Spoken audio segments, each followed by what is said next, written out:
Hello, everyone, and welcome to the Centurion Leadership Battalion podcast, your source of accountability, inspiration, and motivation to become your best and reach your fullest potential every day.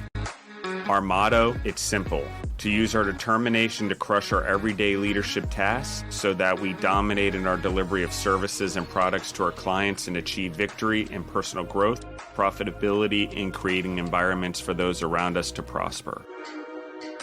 Let's get this show started.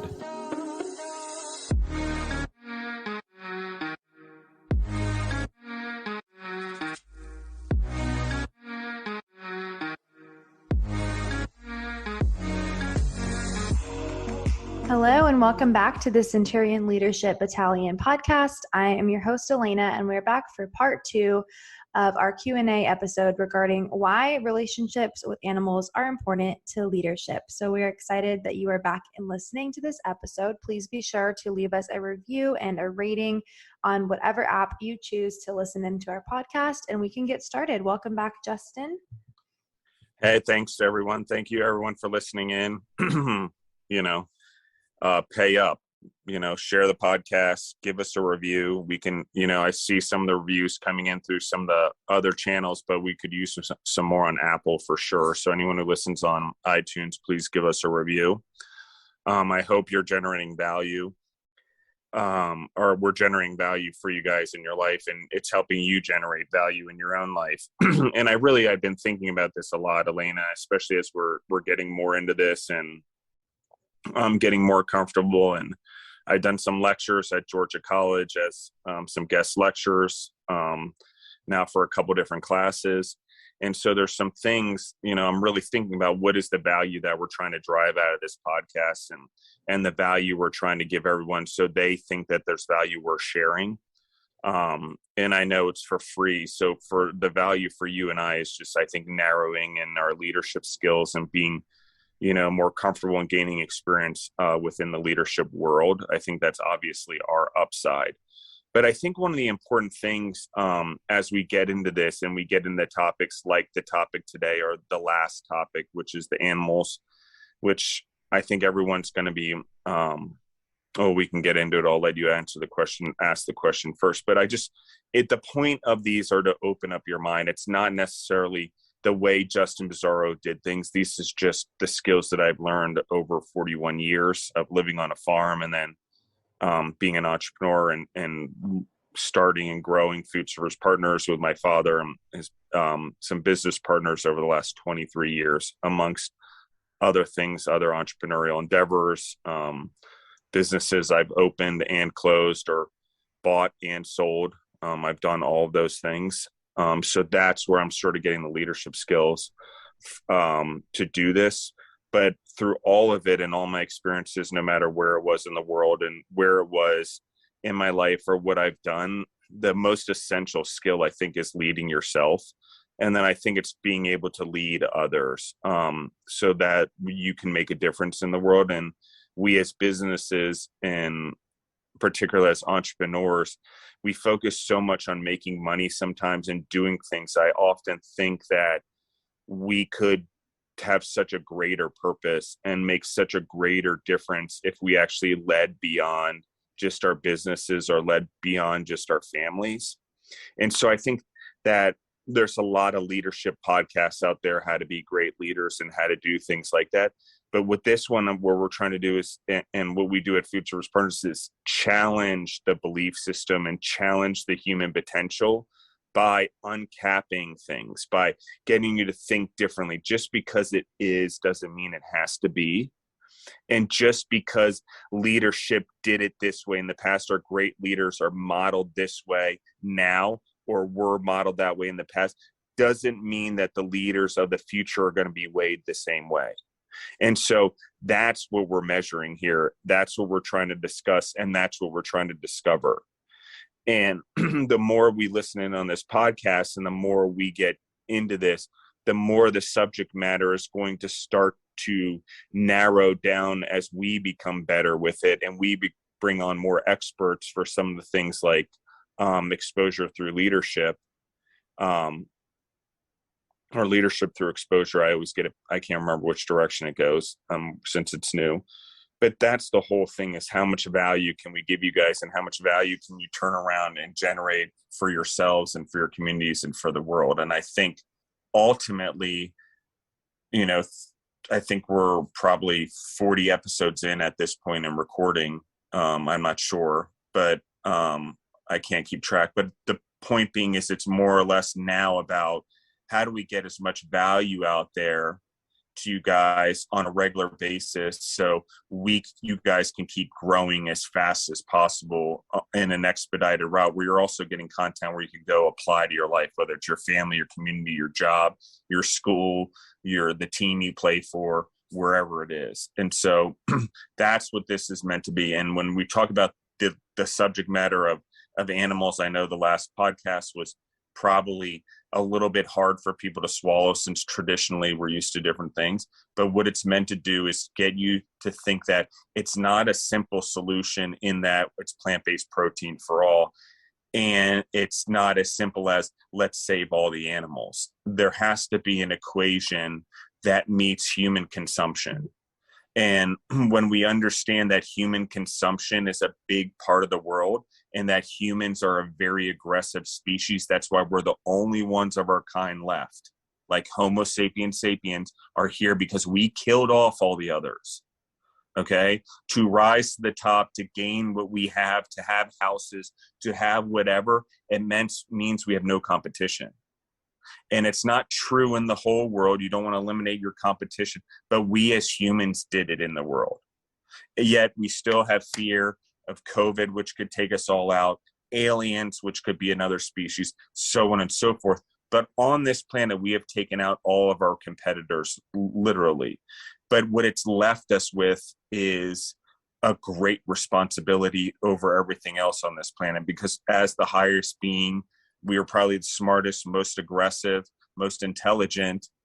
It left us with a different scenario. So Elena, what's our question again for today? Our question is the same as last week, but we're going to move a bit in a different direction, of why is a relationship with animals important to leadership. So today I want to talk more about just the food chain and farming, and just some information from your past, and maybe a little bit about hunting, and just kind of take it in that direction for today. Okay, so we'll figure it out. But let's talk about it, because I think you've recently, with your boyfriend, gone through an experience, and he's a hunter, and he's gone through the deer. And Pennsylvania is a great state that I want to talk to everyone about in terms of the relationship with animals in the wild. And the relationship and the monitoring of the animals in the wild is almost better regulated in the state of Pennsylvania in particular than we monitor the actual animals in our food chain that we commercialize, if you will, or industrialized. So I would love to talk about this, Elena, and your story, and take as long as you want, because I think that your experience is a great one in terms of giving people the ability to be self-aware of their own mindset. So please, the floor is yours. Yeah, definitely. So yes, we live technically in Delaware, right on the border of Pennsylvania. So it's a lot different up here than when I lived down in Georgia. I was aware of things like hog hunting and obviously just deer hunting and things like that, but I never knew everything that went into it, especially when I lived down there. And I think it's also maybe a little bit less regulated there because people live on, big farms and things like that. But living here has definitely been a different experience, just in the way that I have noticed things have to go, and all the processes that you have to go through, and the approvals and all of these things. So even just to hunt, you have to have, a specific license for the type of hunting that you want to do, and the type of animal that you want to kill, and the type of weapon, all of that. And then you have to have the area which you're going to be hunting in approved. And then you get these tags basically that you use throughout the hunting season, and you only get so many of each tag. And so Greg, my boyfriend, he hunts quite often, but I never really knew all the detail that had to go into it until he had me ride with him one day to drop off a deer at a butcher. He had to call basically not the game warden, but whoever, the company that oversees our area for hunting. And you have to call, and you can call at any time of the night, which is really interesting. They always have people working all 24 hours of the day, which I thought was super cool. But basically you just call them and they ask for your name, they ask for your badge number, they ask for your tag number and what kind of animal you killed and what county you killed it and what specific area and road and all of that. It's just so interesting. And it was a How really many points was it? Yep. how many All points? that. Yeah, in terms of how many, the horns, they always ask how many Oh, points it yeah, is. they do ask that. I thought you were asking how many this deer was, and I was going to have no idea, but they do ask that. They ask basically, was it a male or female? La la la, this entire thing that you have to go through. And I just found it really interesting because I thought you just killed a deer and then you just, took it in and got it butchered or prepared or whatever it is that you want to do with it. I had no idea it was a whole process. So it's definitely been very interesting to learn about and see how they keep track of all the different animals that there are, because it'd be the same if you wanted to hunt anything else. You kind of have to go through the same process. So up here, they definitely do a great job of making sure, you're hunting in an ethical way and you're not, they keep track of the population, all of that. So I found it very, very interesting. So I want to talk about this. Like I was born in Pennsylvania in Allentown Hospital. And I lived there until I was 4. And majority of my mom's side of the family is from Pennsylvania, and they are Pennsylvania Dutch in background. So a lot of hunting and whatever. I myself do not hunt, but I do shoot guns. And I do have a bow and arrow that I shoot. That I'm trying to get better at, that I need to spend more time with, because I feel like you need to have these life skills in life. I think it's important. Weirdly, I didn't always feel this way. I didn't always see life skills as important, but I have seen a different world where, as a side note, like being a man and being able to protect your family and being able to have the skills and the presence to do so is very important. So I think that hunting and doing that thing is an important way to gain those skills, judgment or not, world or not. We are very close-minded in the United States, and we are very foolish in thinking that the rest of the world lives by us, like us. There's only one country even close to like us, and it's Uruguay. Like, reality check. The other democracies in the world, other countries that are not developed as we are, they don't play by the same rules we do. And if we're going to be leaders in the world and entrepreneurs in the world, we need to be able to go expose our families to the world so they can be leaders in the world also. But we've got to have the presence physically to protect our family, but we've also got to have skills. And like those skills that may not be comfortable for everyone are better developed hunting animals than hunting people, for example. Like, it's a straight up fact. And as hard as that sounds, like, it's an important skill, and having an important skill of being able to feed your family in hunting, if you don't have money or you don't have whatever and you're desperate, it's an important skill. And I've seen poor people that have hunting skills feed their family and provide food in ways that we can't even imagine. And I think across the world, number one, but number two, in the United States, there's poorer populations, particularly in rural areas, that have figured out how to live this way, whether it's rabbits or deer or pheasant or that type of thing. So that's number one. Number two is the other part is these licenses in Pennsylvania that the people buy to get hunting, these tags. What they did is, it's an interesting thing, because if we think about it, if we save all the species on the planet, what happens? We're going to have overpopulation and disease, and it's overrun, and natural selection doesn't happen, and there's not a cycle there, right? So as humans, because we've overpopulated the earth, we have to make sure that we keep all the species on the planet, but we also have to ensure they don't overpopulate, because overpopulate means bad for humans, but also bad for possibly other species. So, like, we have this huge responsibility, and in some ways it is godlike. Like, we're playing a little bit of God here, in that because we're so hungry and we're so aggressive, and we want things like houses and all this stability, and growth and all of that, we have to figure out a different way of doing it. And that's not by having all plant-based protein. For example, I believe plant-based protein is part of the solution because it's a way to get protein.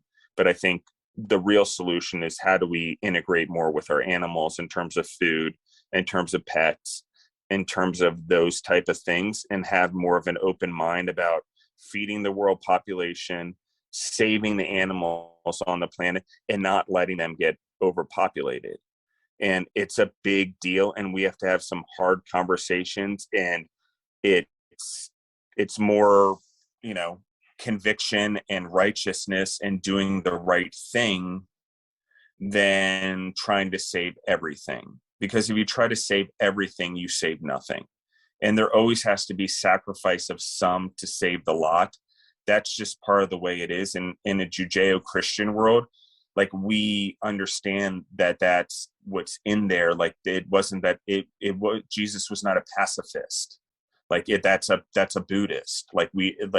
It just wasn't that way. And in understanding that the animals are part of our life and their souls are part of the world, and it is our responsibility as humans to have oversight and make that oversight in an educated way, right? Some people are like, well, if God exists, why doesn't he do it for you? Because he gave us free will to have a choice to do the right thing. If someone's getting robbed in the street, he gave us the choice to do the right thing. Do we help that person or don't we help that person? And God or not, we do have a choice to be a good person or not, for our soul, for a person, for humanity, for a legacy. I don't care what you believe in, what religion. It's still, like, holistically, it's very hard for me to argue how anyone doesn't see that there's a compounding effect. But people argue with me all the time, like, ad nauseum, even new employees before they get into the culture, etc. So what I like about Elena's story is it breaks it down into Pennsylvania has managed a deer population, it's managing a fish population, and they are able to have these reserve and these homes and these protective areas and parks for these animals that are also paid for and supported by these licenses. So it's not necessarily conservationism, it's not necessarily sustainable. It's more or less like we're realizing that we have to keep nature around, but we're realizing that as humans, we're on the ever-growing pursuit on this planet. So it's how do we preserve places for the animals, but make it a part of where the humans still enjoy it, so there's something worth looking at. It's like, could we lock off Yellowstone? Absolutely. But it wouldn't serve it much purpose, and how would we pay for it when, if we can get people to see it, see the buffaloes, see the wolves, understanding that wolves, even though they may be dangerous to humans and the farmers nearby, that they're essential in keeping the population and erosion and all that in check. So we just have to be smart and well-rounded humans and understand that, yes, we may have to eat an elephant. And yes, it's possible that rhinos may have to serve more of a purpose than just looking at them. But we're going to have to be realistic, and it's going to have to be profitable, and we're going to have to understand that human consumption drives all. It doesn't matter if it's in America and we're the ultimate driver and everyone sees us as this big marketplace, or it's in China where they have this desire for very unique things that are very hard to get, such as ivory or bull whatever, or elephant this and that. Like, we just have to, and that's not me to insult anyone, that's just me being realistic in that there's a consumption there regardless of it's faith driven or not. And so that's what we have to be realistic in. And we have to be realistic in that there was once a free cow, or there was once a free chicken. Like, we domesticated things for humans so we can continue to grow. And maybe we didn't do it properly. Maybe we need to clean it up and do it more humanely and all those things. I agree 100%. But what forces cows to be more humane or chickens to be raised better? Introduce something that's a threat. And I'm not talking just organic chicken. I'm talking about put alligator meat on the market. We're seeing it with bison in the United States. Bison is a good rounded meat that the United States can really make a living on, right? Alligator, all possible. Like, we need to think about these things. If they're endangered, we may need to eat them. We may need to look at them differently, and that's okay. And, but we need to regulate it. And I think what Elena showed in the microcosm of Pennsylvania is sort of that, that idea, which is that maybe not everyone likes deer. I certainly don't like deer meat. I love deer bologna and deer jerky, but I don't love venison. But that doesn't mean that I should stop other people from using it as a food source when what's the other option? They get disease and they die in rapid rates anyway, and their life was useless. They serve no purpose if I just let them die. And I have the power and the thinking ability as a human to do something about it. It's irresponsible, really irresponsible. And we would put an animal out of her misery and say that was the right thing to do. We do it with our dogs. So why not understand that that as a higher being, we have to make choices that aren't the choices we want to make. Just like, God certainly doesn't want us to kill each other, but he has to enable us to have conviction and grow to believe in ourselves. Otherwise, if he did it for us all the time, then what good are we as humans if we're totally dependent on him or dependent on the government? If I want to take it down to this world, what good are we? What value do we have if we're dependent on other people or dependent on a government, can't take care of ourselves, can't take care of our planet or the humans? So that's sort of, my 2 cents, honestly. And I think that we let our feelings and our emotions get involved, and it's important, but we need to sort of direct them in a way that's what is really best for the animals and really best for the planet and really best for us as humans. And how do we do that in balance? And maybe I don't want to hunt. Maybe I don't want to kill an animal. Okay, but you're still going to eat. Maybe I still eat meat in the grocery store. Like, we just have to be realistic about what it is and the distance we have from the killing anyway. And so, like, it's a realistic, hard conversation. We need to lead through it. I'm sure you have some other things on there, Elena, that we were going to discuss. But let's talk about some of the other topics that were covered the majority of it. The only other topic that I wanted to kind of speak about was just something, maybe a key takeaway from your life of growing up on a farm, and just how you feel personally, not really just generalized, but actually for yourself, that, taking care of animals and being around animals helped you grow leadership skills. I mean, it's the one I don't know. Like, leadership is, people often think leadership is about getting people to do what you want and your vision and your whatever. Like, we can use Primal Rock as an example. I mean, where I started Primal Rock off and I took the leap is not where it is. Elena doing the Scavengology podcast and Audrey doing like what she's done to it, and us talking about, really going after, a different market and what it means. I don't want to let the cat out of the bag just yet. But I don't know. I think that what animals teach you is that you don't have control in this world, and that leadership is about reacting and pivoting and finding opportunity in it and learning from it. So you make sure that those things are less likely to happen again. Like, the horse is less likely to get tangled in the fence, and I think that it gives you a very value-based, very tangible thing to have animals and raise them. You have a responsibility. It forces you to balance your time different. It really forces you to step out of yourself on a regular basis. It teaches you that no matter what happens in life, you can be loved, for sure. And what it also teaches you is that every soul has a purpose, and every soul's purpose is not the same as a human soul's purpose.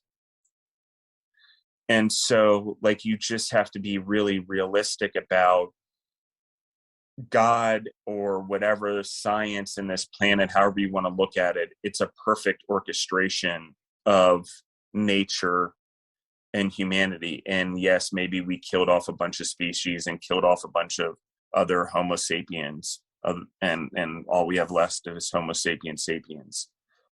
Granted, but we have a choice now. And it's, we constantly look backwards and want the government to fix what happened in the past or whatever. But the reality is we have a choice to look forward instead of trying to fix everything that happened before. It's more or less using ourselves and providing value for ourselves and our family to move forward. And that's what animals teach us. They have a shorter lifespan than we have as humans. And I guarantee you 100% it is on purpose for the most part. There's very few animals, a tortoise that lives forever, and it should teach you something. Like, a tortoise lives a long time. Why? They take life slowly. They take care of themselves. Or some would argue they're on a vegetarian diet, but I don't, that's not my argument. I argue that turtles eat fish too. But whatever, tortoises have a vegetarian diet for sure. But my point being is that they're very disciplined. Tortoises are very disciplined, and they achieve things long term. And humans, the more disciplined we come and the more healthy we come, the longer we live. But because animals have shorter lives, we get a very real feeling of death and loss and the value of a soul. And if a cow's going to live 7 years anyway, and we're going to butcher it at 1 to 2 years, what is the value of butchering a bunch of cows and having them continue to grow and be a part of the species and ensure their livelihood, but yet also make them food? That's was a real question. Like, am I going to eat my dog? No. But if there's parts of the world that raise dogs to eat them, I have to be very realistic that that's okay, and that there's nutrition there and food sources that I don't understand, but that are real. And I have to be very realistic in that we have to work with nature, and we have to be realistic, and we already spade and neuter dogs and cats galore anyway to try to keep them from overpopulating, because the reality is it's not them that's overpopulated. It's us that's overpopulated their world, and they have nowhere to go. And so we're fixing them, literally the word fix them, which is not what you're doing. They weren't broken. So you're not fixing them. They weren't broken in the first place. So it's an interesting term, but you're neutering them and you're spading them so they don't. And I do it to my dogs. Believe me, guys, I don't want puppies. I'm realistic about managing it. So that's the other thing. When you have animals and you're realistic, you don't overdo it. You don't have horses dying on the field. I've seen many people do it. If you really learn and you really want to learn leadership from animals, like, you have to be invested in them, like realistically invested in them, and they have to become a part of your family. If you have dogs, it's important to let them be a part of your family. Like, take trips, do whatever, integrate it in. It makes a difference. And let me tell you, the one thing I will say that comparatively, that if I were to say it and people are going to ask me for proof or whatever, I don't have any factual proof, but I'm telling you just from my own experience and just watching my entire life and just seeing it, and with my friends and people that have family and kids, conflicts resolve in families much easier. There's less stress in families. There's more goal orientation. There's a better understanding of time and its importance in family that have animals, multiple animals. I don't know why, but I tell you 100% I notice a difference. Even when I'm interviewing someone, I can tell whether someone's raised an animal or not. It's almost, I can feel it. I can tell whether someone has the education and the experience to back up what they're saying, but I can also right off the bat tell them whether they've been around an animal. There's a side of people, and if you don't have an animal now, you should try it. But don't be a jerk and don't abuse the animal, and do the right thing. And by abuse, neglect is abuse. Okay? Neglect is abuse in every form, whether it's towards a human or an animal. Right? So, it will change your life. I guarantee it. I grew up on a farm, and I didn't have my own dog till I was 33 years old. It was a big mistake in my life, in the life I chose. And there were other mistakes. It wasn't only that, but I didn't bring that into my life soon enough to bring the balance I needed to my life to understand what was going on in my life in a very negative fashion, and the toxicity that I let into my life. And animals, guys, have a way of flushing out toxicity. I don't know why. They can judge our relationships. If you watch the way someone treats your animal when they first meet you, it tells you everything about that person, hands down. And if you don't listen to it, you're a fool, because they know the human faster than you do, period. I'm just saying. I've seen it, horses and dogs in particular. They know the human, they know the character of the human way before you do. I don't know why, and I don't know how, but they definitely serve a purpose. And horses before automobiles being such a close companion, and dogs being domesticated as such a close companion, it's no accident. Okay, there are things that we can't judge about people that they can.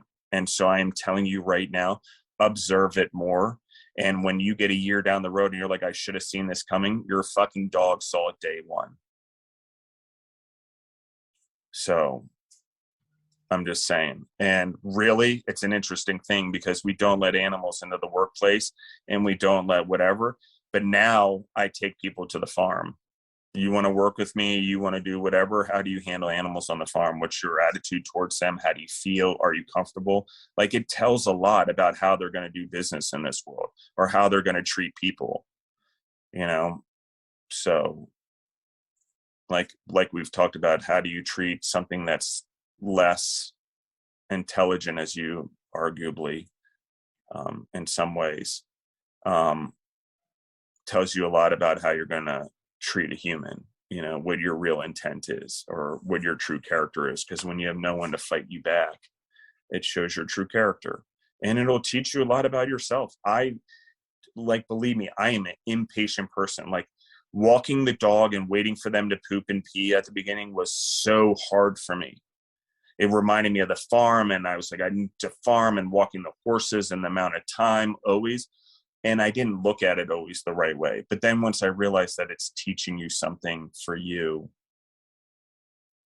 we're responsible for it. We're the highest being. Like, we have a lot of responsibility in taking care of the animals. And guys, I hate to say it, but the animals that we're really close to, when you're close to an animal, you will see that an animal's soul and purpose is to also take care of us. And sometimes that is food, but they are here to take care of us also, and make sure that we thrive in this world. So it's a cobweb, not a straight line. And it's complicated, yet simple. So thanks, Elena. Thanks, everyone, for listening in.